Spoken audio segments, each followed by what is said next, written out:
Hi, hello, ಎಲ್ಲರೂ ಹೇಗಿದ್ದೀರಾ? ಚೆನ್ನಾಗಿದ್ದೀರಾ ಅಂದ್ಕೊಂಡಿದ್ದೀನಿ.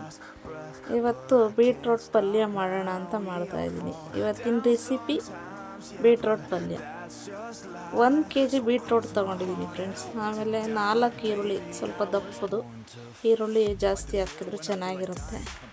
ಕರಿಬೇವು, ಜೀರಿಗೆ, ಸಾಸಿವೆ, ಒಂದು 10 ಒಣಮೆಣ್ಸಿನ್ಕಾಯಿ ತೊಗೊಂಡಿದ್ದೀನಿ.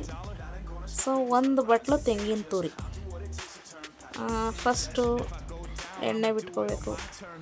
ಎಣ್ಣೆ ಬಿಟ್ಕೊಂಡು ಜೀರಿಗೆ, ಸಾಸಿವೆ, ಕರಿಬೇವು ಹಾಕ್ಕೊಂಡು ಈರುಳ್ಳಿ ಹಾಕ್ಕೊಂಡು